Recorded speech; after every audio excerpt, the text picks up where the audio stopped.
우리 하나님의 말씀 같이 한번 찾아보도록 하겠습니다. 은혜 받으실 하나님의 말씀은 사도행전 6장 15절 말씀입니다. 사도행전 6장 15절 말씀 같이 한번 읽어보겠습니다. 공회 중에 앉은 사람들이 다 스데반을 주목하여 보니 그 얼굴이 천사의 얼굴과 같더라. 아멘. 잘 나오셨습니다. 우리 옆에 분들 한번 보시고 우리 반갑게 우리 한번 인사하겠습니다. 잘 오셨습니다. 은혜 많이 받으세요.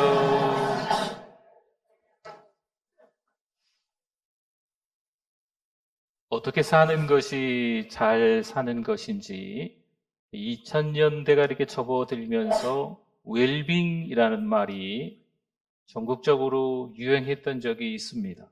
어떻게 살아야 될까? 어떻게 사는 게 잘 사는 걸까 하는 거죠. 그래서 웰빙 문화, 웰빙 음식, 또 웰빙 잘 살기 위해서 어떻게 운동해야 되나 이런 이야기들이 한간에 많이 떠들썩했던 적이 있습니다.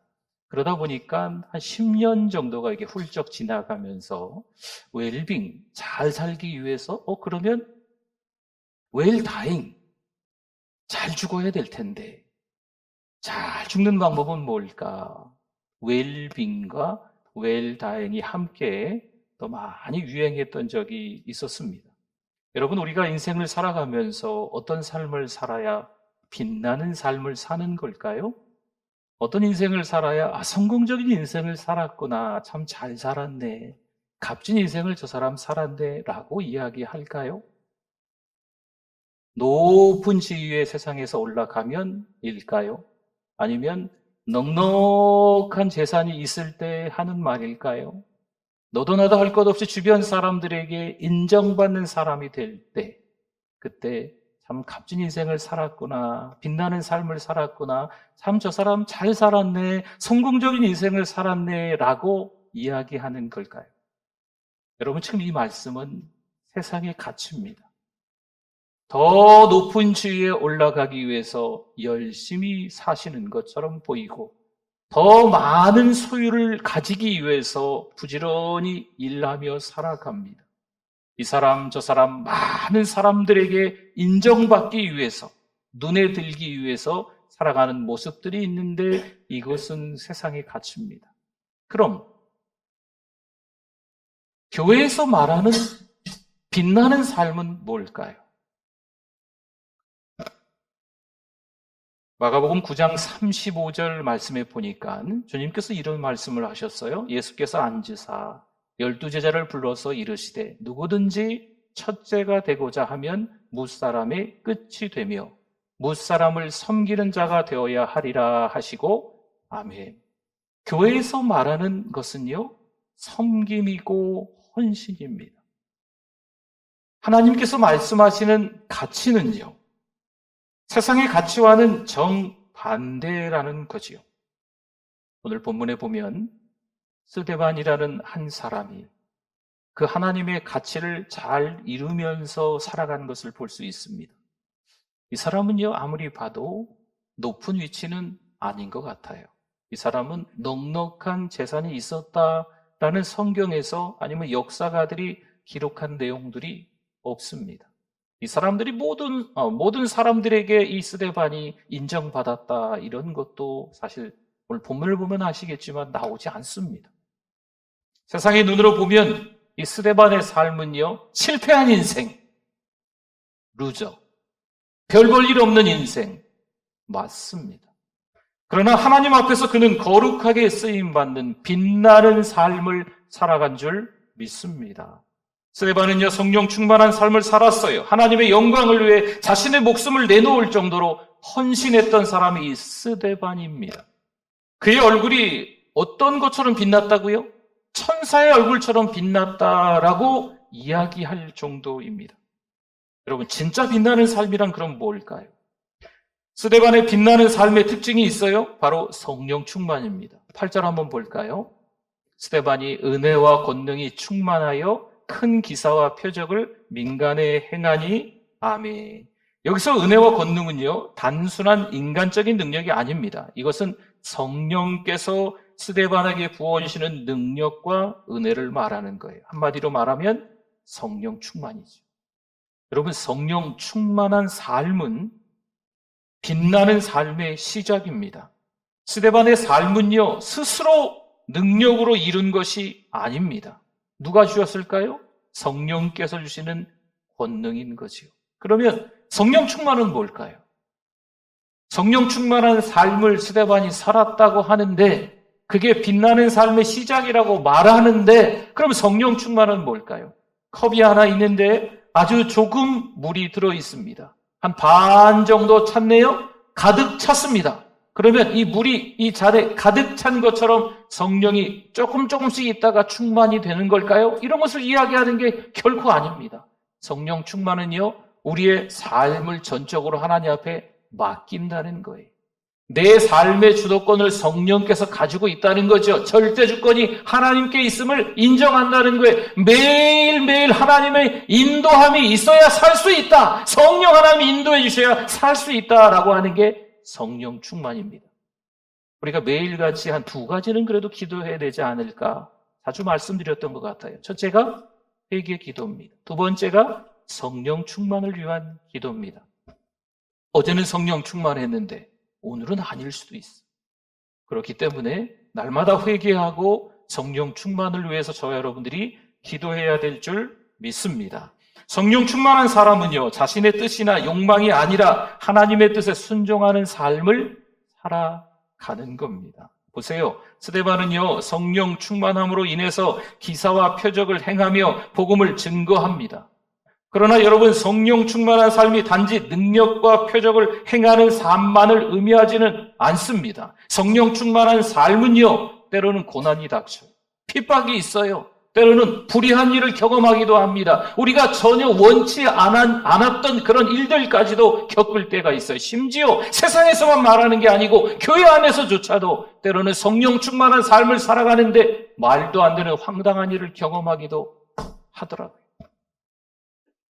그럼에도 불구하고 굴하지 않고 하나님의 뜻에 따라 살아가는 것. 여러분, 이게 성령 충만한 삶입니다. 사도 바울도 성령 충만한 삶을 살았어요. 고린도후서 12장 9절 말씀에 보니까 내 은혜가 내게 족하도다. 이는 내 능력이 약한 데서 온전하여짐이라. 아멘. 자신의 연약함 가운데 하나님의 능력이 드러난다라고 사도 바울도 인정하고 있는 말씀입니다. 여러분, 성령 충만한 삶은요, 우리의 연약함을 통해서 하나님의 능력이 나타나는 삶이에요. 나는 연약하지만, 나는 능력이 없지만, 나는 부족하지만, 나는 터무니없이 모자른 인생을 살아가고 있는 것처럼 보이지만 누가 강하시다? 성령 하나님이 강하시다. 그분의 능력을 통해서 우리가 살아가는 거죠. 이게 성령 충만한 삶입니다. 그렇다면 여러분, 우리 삶 속에서 성령 충만하니 왜 중요할까요? 오늘날 우리의 삶에서도 성령 충만은 정말 필수적입니다. 가정에서든 직장에서든 또 때로는 다른 분들과의 관계, 지인과의 관계에서든 성령님의 인도 없이는 우리가 하나님의 뜻을 제대로 따를 수가 없습니다. 내 자식, 내 마음대로 되던가요? 직장에서 열심히 일하기만 하면 때가 되면 알아서 월급 많아지고 점점 승진하던가요? 그렇지 않잖아요. 내 건강도 내가 열심히 운동하면 무조건 다 건강해지던가요? 그것도 아니더라고요. 내 힘과 내 의지, 내 지식, 내 능력으로 살아가는 게 아닙니다. 성령이 주시는 힘과 지혜로 사는 것이야말로 참된 삶의 모습인 거죠. 여러분, 그래서 성령 충만한 삶은요, 우리의 능력이나 성취에 의존하는 것이 아니에요. 누구에 의존하는 거예요? 하나님의 능력에 의존하는 삶을 성령 충만한 삶이라고 얘기하는 거예요. 우리는 때때로 자신을 과신하지요. 내 능력으로 모든 것을 해낼 수 있다 착각합니다. 하지만 우리의 힘과 지혜는 한계가 있습니다. 가정에서 자녀를 키울 때 한계를 느껴요. 직장에서 어려움을 겪을 때 한계를 느껴요. 관계에서 갈등을 해결하고 싶을 때도 한계를 느끼는 거죠. 지치고 상처받고 좌절하고 절망하고 포기까지 이르는 게 우리의 형편이에요. 누구의 도우심이 없으면, 성령의 도우심이 없으면 그렇게 된다는 거죠.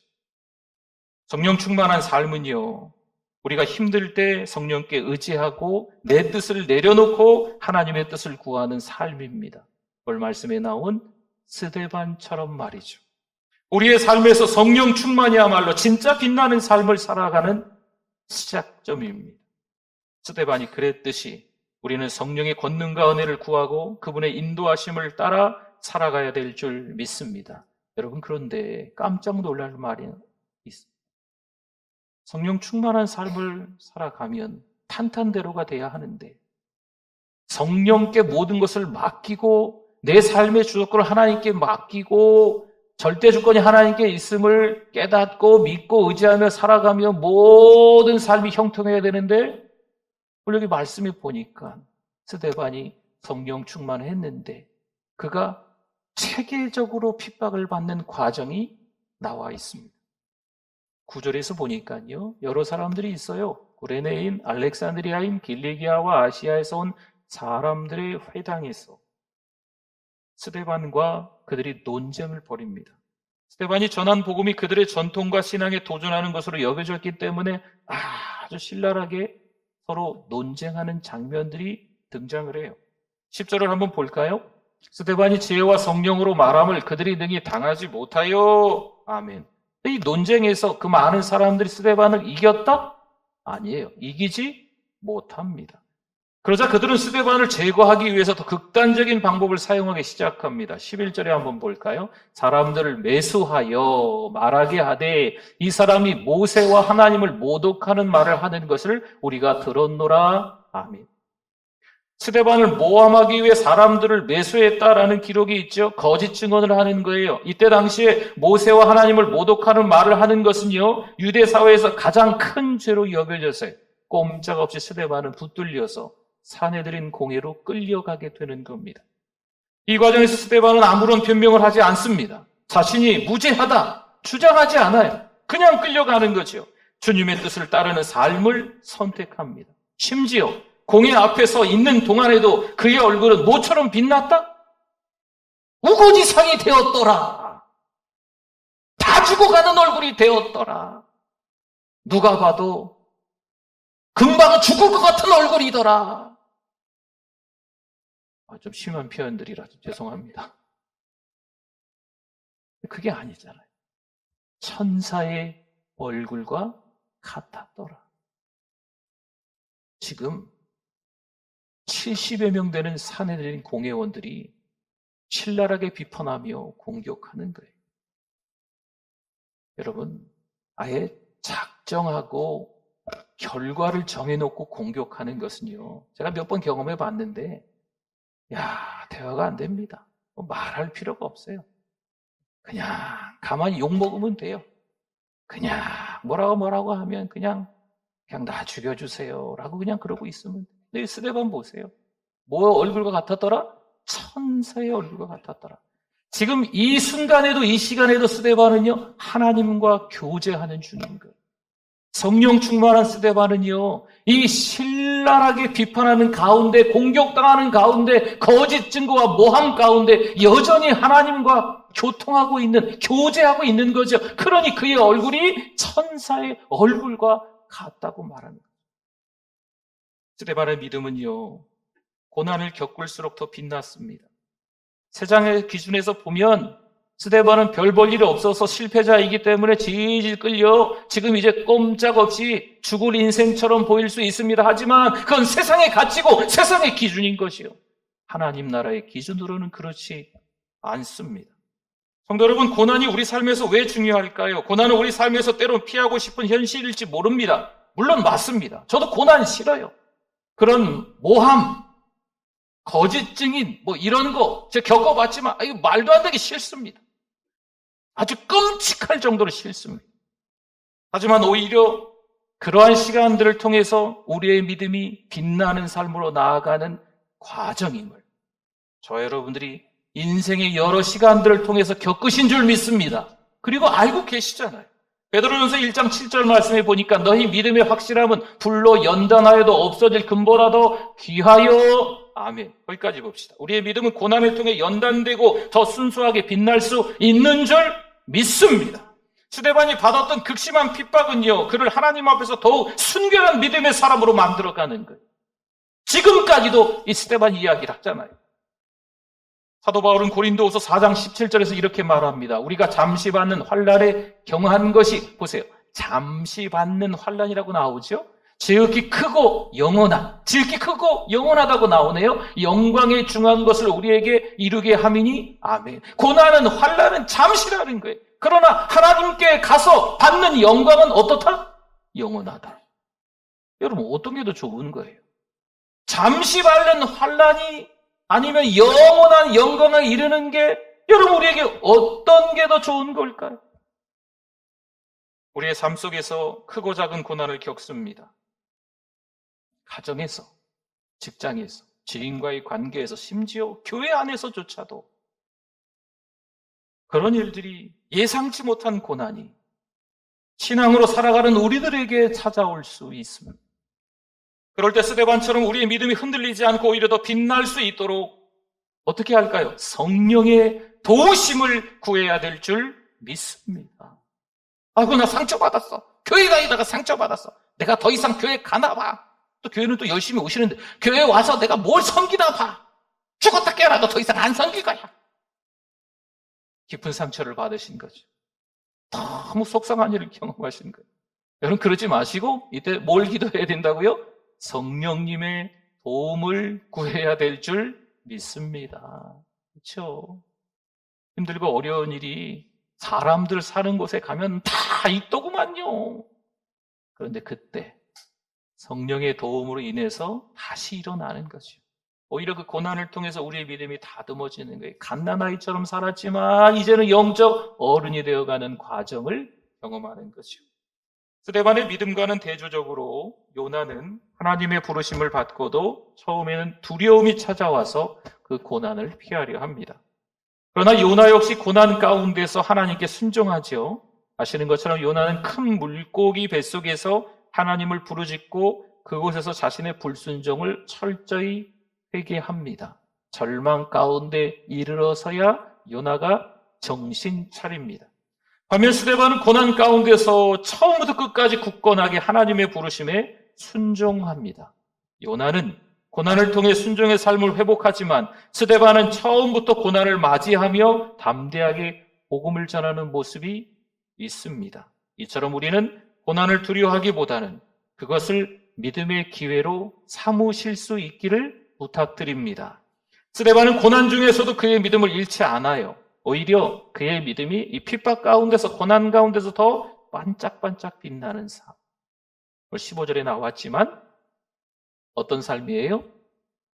그 얼굴이 천사의 얼굴과 같았다라고 말하잖아요. 그가 성령으로 충만했고 하나님과의 깊은 교제 가운데 분명히 이 순간에도 있었던 거예요. 그러니 지금 죽어가고 있지만 그럼에도 불구하고 이 스데반은 하나님께 쓰임받고 있는 중인 거죠. 지금까지도 이 스데반의 이야기를 이 목사가 강단에서 지금 설교하고 있잖아요. 그렇죠? 여러분들도 하나님의 말씀을 읽다가 이 스데반 집사님의 이야기가 나오면 갑자기 뭉클해지지 않습니까? 나도 이렇게 살아야 되는데 라고 하며 다짐하는 계기가 되지 않습니까? 디모데후서 3장 12절 말씀에 이렇게 말씀이 나옵니다. 무릇 그리스도 예수 안에서 경건하게 살고자 하는 자는 축복을 받으리라 라고 나와 있지 않죠? 박해를 받으리라, 핍박을 받으리라, 오해를, 때로는 모함을 받으리라, 이렇게 말씀입니다. 저와 여러분이 그리스도 예수 안에서 경건하게 살아가실 수 있기를 바랍니다. 물론 실수할 수 있어요. 물론 하나님 앞에서 또 죄를 지을 수 있어요. 여러분, 하나님의 자녀인 우리를 하나님께서 모른 척 하실까요? 요나를 버리지 않으셨어요. 다윗을 버리지 않으셨어요. 모세를 버리지 않으셨어요. 제가 말씀드린 이 사람들은요, 다 중간중간에 실수가 있었던 사람들이에요. 그럼에도 불구하고 하나님은 그들을 버리지 않고 다시 불러서 하나님 나라를 위해서 쓰임받는 분들이 된 줄 믿습니다. 우리도 마찬가지. 그러니 우리가 지금은 회개해야 될 때인 줄 믿습니다. 가정에서 성령님이 주시는 사랑과 용서로 자녀들에게, 또 배우자에게 여러분 그 은혜가 흘러갈 수 있도록 잘 잘 해주실 수 있기를 바랍니다. 네가 잘했니? 네가 못했니? 누구 뱃속으로 난 자식인데 왜 이 모양이 이 꼴이니? 이렇게 판단하고 정죄하고 헐뜯고 비방하고 사단아 물러가라! 막 이렇게 하지 마시고 품어주십시오. 직장에서도 정직하고 성실하게 일하시며 우리의 말과 행동으로 예수님의 사랑을 전할 수 있기를 바랍니다. 정말 못된 사람들이 어느 공동체가나 있거든요. 여러분, 이 사람들은요, 철저히 그게 자기의 사명인 걸로 잘못 알고 있는 것 같아요. 그러니 그렇게 막 욕하고 비방하고 헐뜯고 막 이렇게 나쁜 말을 서슴없이 하는 사람들이 있으니 우리 신자들이 그 공동체 안에서 막 상처를 받는 일이 있는 거거든요. 그럼 어떻게 하겠어요, 우리가? 그들을 위해서 기도해 주실 수 있기를 바랍니다. 맞불 작전. 이러지 마세요. 함께 더불어 긍휼히 여기고 기도해 주는 거죠. 마치 하나님께서 우리를 그렇게 여기셨던 것처럼 말이죠. 스데반은 성령 충만한 삶을 살며 고난과 핍박 가운데서도 믿음이 흔들리지 않고 오히려 더욱 빛나는 삶을 살았습니다. 물론 세상의 방법으로는요, 세상의 눈으로 보면 별 볼 일 없는 인생처럼 보일 수 있지만 하나님의 가치로 보면 스데반은 빛나는 삶이 틀림없이 맞습니다. 하나님 앞에서 온전히 쓰임받음을 보여주는 거지요. 여러분, 저와 여러분도 성령 충만한 삶을 살아가실 수 있기를 바랍니다. 하나님의 빛을 드러내기를 바랍니다. 이를 위해서 가정과 직장과 또 구체적으로 또 여러분이 속해 있는 어떤 공동체에서 심지어 교회에서조차도 성령 충만하여서 빛나는 삶을 살아가실 수 있기를 바랍니다. 누가 잘했느니 못했느니 턱받치고 욕하고 비방하고 헐뜯고 잘했느니 못했느니 도마 위에 얹어놓고 아무개 집사가 아무개 권사가 아무개 장로가 뭐 아무개 목사가 어땠느니 뭐 세상의 교회가 이 모양이 이 꼴이니 뭐 목회자들이 뭐 정신이 없다는 등 뭐 괜히 도마 위에 올려놓고 막 그런 거 하지 마시고 사랑하고 용서하고 이해하고 화합하고 격려하고 칭찬하고 허물을 덮어주는 그런 은혜 가득한 여러분의 가정, 또 우리 사랑방, 또 우리가 섬기고 있는 교회, 또 이민족이 될 수 있도록 뜨겁게 기도해 주실 수 있기를 주님의 이름으로 부탁을 드립니다. 아멘. 우리 기도하겠습니다. 우리 주여 한번 부르짖고 말씀 한번 기억하면서 기도하겠습니다. 주여 하나님 아버지 감사합니다. 하나님 감사합니다. 하나님의 은혜인데 자꾸 내 힘이라고 착각합니다. 하나님의 사랑인데 내가 잘했다고 착각합니다. 사랑하는 성도들 또 우리들 모두가 더 회개하며 더 하나님의 뜻을 찾아갈 수 있도록 하여 주시옵소서. 하나님 아버지, 이 나라가 어떻게 될지 너무 안타까움이 있습니다. 하나님 우리를 용서하여 주시옵소서. 하나님 아버지, 교회 될 수 있도록 이 민족을 불쌍히 여겨 주시옵소서. 하나님 아버지, 은혜를 감사합니다. 눈물로 하루하루를 보낼 수 있도록 이 나라 이 민족을 위해서 기도하는 우리들 되게 하여 주시옵소서. 교회를 위해서 기도하게 해 주시고 많은 목회자들을 위해서 기도하지 못했음을 회개하는 우리들 되게 하여 주시옵소서. 더 하나님 앞에 기도하는 우리들 되게 해 주셔서 한국 교회가 일어날 수 있게 하여 주시옵소서. 예수님의 이름으로 기도드립니다. 아멘.